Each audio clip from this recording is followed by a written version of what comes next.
quarterback Garrett Greene. Questions for Garrett? Garrett, a lot of times decision-making gets pointed toward the passing game, when to throw, when to whatever, but it seemed like today decision-making in the run game was really big. What did you see well? Did you have an idea of what might work well? How did that play out for you? Yeah, I think the scout team this week really did a really nice job of giving me realistic looks. And, Coach Brown put together a good game plan that was simple and pretty easy to execute. What allowed you to have success, particularly on those long perimeter runs where you're kind of working outside? I think it's a huge testament to how selfless our receivers are. That's Coach Scott calls it activity after catch. So, which I didn't catch the ball obviously, but it's really blocking when the guy's in space. And I know Traylon Ray had a really big block on one of the touchdowns, and that's something that they take pride in. They take pride in blocking downfield, and it's paid off for us. Garrett, last week against Oklahoma, you struggled obviously. Yeah. Neil said you would bounce back, and you obviously did. What was your mindset throughout the week to try and push that performance that you want? Yeah, I think that it was really I was really itching to get back out there because what I showed at Oklahoma wasn't my brand of football. Obviously I wasn't good enough to compete on the road. And I was just looking forward to getting out there, and the O-line played a hell of a game, and Jaheim ran his butt off. What did you see up the middle? Because you also had a lot of runs kind of going right through the middle, through the defensive line. But the defensive line is the best unit on their team, but not a problem for you. Yeah, I think that's just all credit goes to our O-line. Zach had a really big test tonight. I think number two's a really, really good player. And I think Frazier handled him well. He's the best center in the country, and he should be a first-round pick. What did you see on the long touchdown pass to Jaheim early second quarter? Yeah, so we kind of had that play set up, and we ran a similar look, so we kind of knew what we were gonna get. And Jaheim's one of the best football players in the country. You can ask him to do anything. He ran for 210 tonight. He had 75 yards? Yeah, 75-yard touchdown catch. So he's one of the best players in the country. What makes you just kind of say that the ceiling is that high? Because that's pretty high praise. Yeah, no, he's the only knock you have on him is his height, but you see guys like Deuce Vaughn and who's the TCU guy? Well, whoever.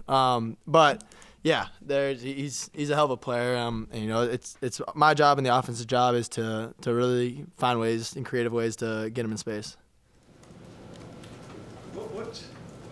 Neil kind of talked about it, but what was the mindset that right before halftime, a minute 30, but you don't have any timeouts, and you scored like 40 seconds? Yeah. What do you want to do on that? Yeah, we practice that every week. Coach Brown gives us different situations, whether it's 3 timeouts and you feel like you have all the time in the world, or it's 50 seconds and you got to go 75 yards with no timeouts. So I think our guys practiced well in that this week, and it showed up. You mentioned Zach being maybe a future NFL draft pick, and even Coach Brown talked about you taking last week personally. He also talked about kind of the team taking the offensive line not being recognized as a group personally. Can you speak on that as a leader of that group? Do you feel like they were slighted, and did that motivate you more? Yeah, they were definitely slighted. The semifinalists came out, and our group was the only team in the top 10 in both rushing yards and sacks allowed. Our O-line's the best in the country. And it's not really even a question in my mind. I'd go to war for those guys any day. And I think they'd say the same. Garrett, how much does the O-line playing well, the receivers blocking well, Jaheim running well, you playing decision?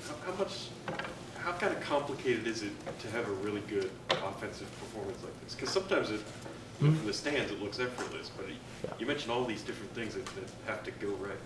Yeah, I think it's just the investment and the time that our guys put into this week in and week out. I know me and Frazier are kind of competing for the last in the building on our work days. And I think that's just testament to how much these guys care about each other. It's just like receivers blocking on the edge. you know, they understand they got to put the time in, and you know, because Coach Brown does a really good job of changing stuff up, changing looks up for the defense. That's hard for them but easy for us. And you know, we did a good job of executing that tonight. Coach Brown called you the ultimate competitor. What does that mean to you, and how would you describe being the ultimate competitor? I mean, I think I just want to win. You know, I mean, I don't care if I have to, you know, throw the ball every down, or you know, if I have to pull it every time. You know, if I have to rush for 200 or you know whatever it is. The main thing's winning ball games, and that's what I'm here to help this team do. What's it mean for you guys to go 5-1 at home? Yeah, that's, you know, obviously, you know, it's a great state. You know, they love their football, so you know it's on us to give them a good showing at home. And that's kind of been our mantra and our focus this whole entire year was to play well at home. And you know, I think 5-1 is pretty good. You know, we obviously want to be 6-0 at home, but you know, it's better than it's been in years past. When you were making good decisions tonight, especially in the run game like you were, does it kind of build? Is it kind of like, hey, man, we're running this against this front, and I made the right call last time. You know, I know I can make the right call again. Does it kind of snowball for you? A little bit, but Coach Brown's on me a lot about, you know, just treating every play as its own. So, you know, no two plays are alike. So whether the last play was really, really good or really, really bad, you know, each play has its own life. You got to treat it as such.